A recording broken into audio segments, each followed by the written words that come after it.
So the argument goes electric vehicles don't pollute, but the electricity powering the electric vehicles does pollute. Some even say it pollutes even more than a gasoline or petrol burning car. If we're going to look beyond the EV itself to the energy that powers it, shouldn't we do the same for the fossil-fueled combustion car? So what goes into producing the fuel that you burn in your car every day?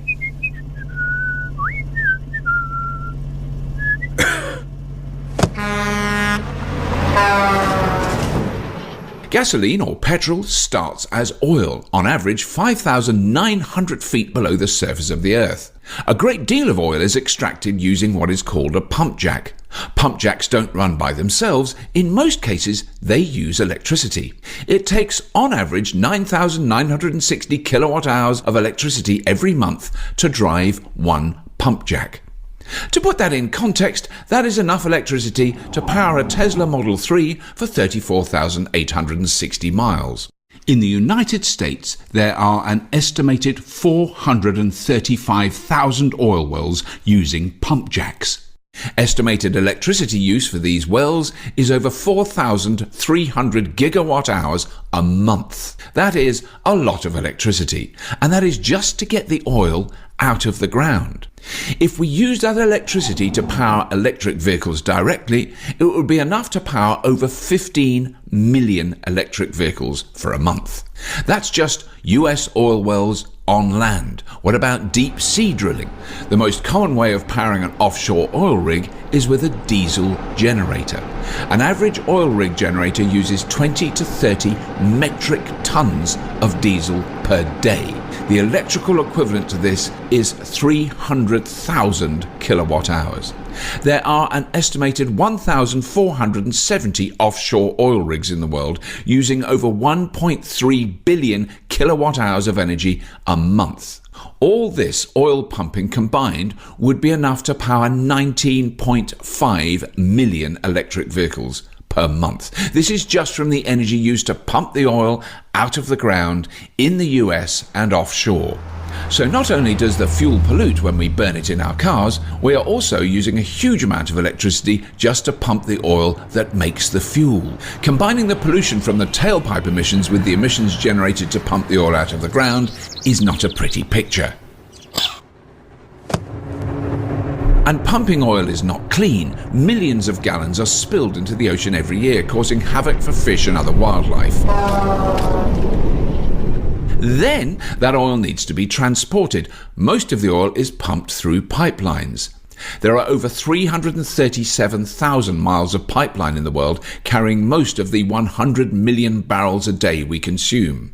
These pipelines use pump stations that use even more energy. Oil is also shipped. The oceans are unregulated as regards emissions, so ships use the cheapest, dirtiest fuel possible to keep costs down, making them one of the largest pollution sources on the planet. Shipping is responsible for an estimated 1 billion tons of CO2 per year, and 10% of that is shipping oil. Because these tanker ships pollute so much, many countries do not allow them to operate near their coastline, so they have to be towed into port where the oil is transferred to a refinery. Refining oil takes a huge amount of energy and generates even more pollution. Refining is done by heating oil up to 800 degrees Fahrenheit or 420 degrees centigrade. Heating 100 million barrels of oil a day to these temperatures requires an enormous amount of energy. Heating this oil generates so much pollution, refineries create a serious health hazard anywhere they operate. Refineries are the #1 pollution source in many major cities around the world. It is so bad that people living near these refineries have a marked increase of lung disease. Once the oil has been refined, it is transported to fuel stations in diesel trucks, creating even more pollution.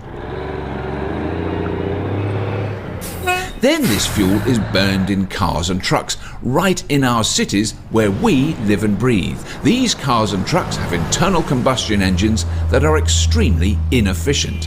70% of the energy from burning fossil fuels is wasted as heat, while only 30% goes to turn your wheels.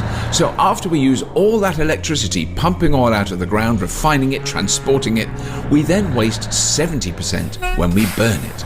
Fossil fuel production is an incredibly dirty, inefficient process from start to finish. When we contrast all this to powering an electric vehicle, the difference is very stark. Electricity does not need to be pumped from thousands of feet underground, transported with trucks or trains, or pumped along pipelines. It does not need to be shipped overseas. It does not need to be refined, and it is not polluting where we live and breathe. Even if electricity is produced from burning coal, the power plant is far away from population centres, transferred over power lines, keeping any direct pollution away from the population. And if the EV is powered with clean energy, it is clean from start to finish.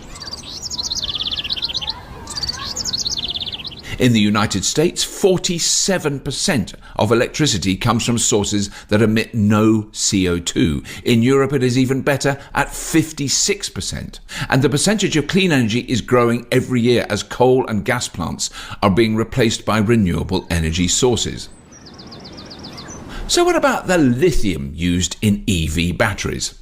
Lithium is a metal that is mined in the deserts of Australia, China, Argentina and Chile. Besides being a key ingredient in batteries, lithium is also ingested as a medicine for bipolar disorder.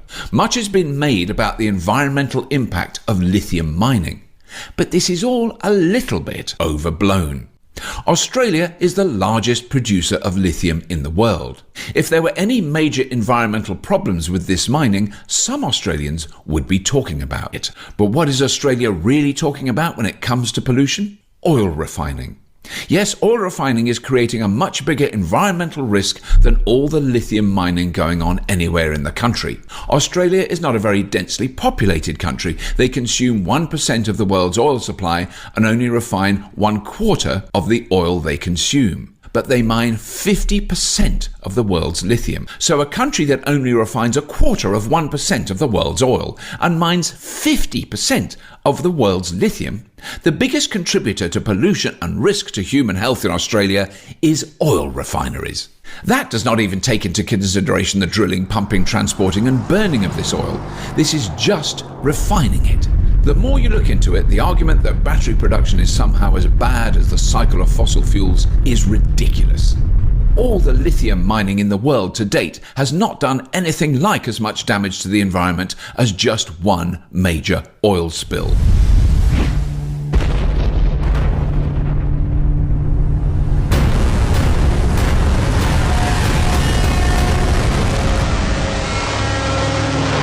So, what about the batteries? What happens to EV batteries when they get old and are discarded? When no longer practical in an electric vehicle, the batteries can be used as energy storage to power a home or business, giving them a second life. And when they're no longer any good for this, they are recycled, broken down to recover the valuable metals in these batteries to be used in the next generation of electric vehicles. It looks a bit silly to use so much electricity to pump oil out of the ground, create tons of pollution transporting and refining it, to finally waste 70% of it burning it in our cars when we could simply use that electricity directly to power electric vehicles, eliminating the pollution from refining and burning oil in inefficient internal combustion engines. It is obvious when you look at the big picture. Oil production is a dirty, wasteful process, especially when compared to the alternative powering EVs with renewable electricity. Look at that. That doesn't look too good. Now it looks a little better. I think I'm going to try this one out. Okay, yeah. Oh, nice inside. Wow. Oh, sorry. Wow, this thing's fast. See ya.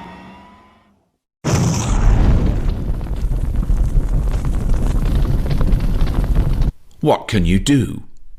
One of the last obstacles preventing many people from going electric besides misinformation is people who live in apartments and condominiums with shared parking. Many of these residents have no way to install a car charger.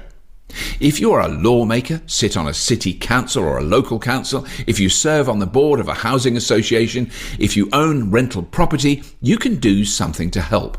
Vote to install car chargers, or indeed install them yourselves in car parks or on the street, so people who live in apartments can have a place to charge their electric vehicle. There are companies that even offer ways for you to make a profit from these charges. Support the taxing of fossil fuels and using the subsidies to support the shift to electric vehicles. With the right incentives and political will, change can happen very quickly. In Norway, they have made a huge shift to electric vehicles in a very short time.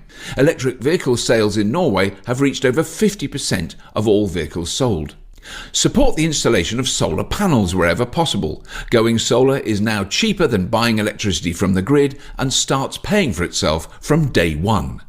And if you are fortunate enough to own your own home, get an EV and install solar panels. You will save thousands on fuel and electricity and have the peace of mind knowing that you are not contributing to the horribly dirty oil and gas industry. Share this video, post it to forums like Reddit, Nextdoor, Facebook and others to help spread the word. Lastly, this is an open source video. You are free to translate this video into another language for reposting. Contact us to download a version you can add a translated voiceover and text to. The day when our cities are clean of sulfur dioxide, carbon monoxide and other toxic chemicals and particulates emitted from tailpipes and oil refineries can happen.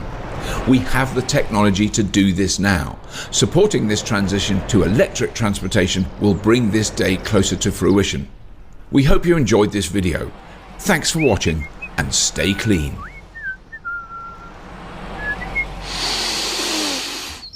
Ah.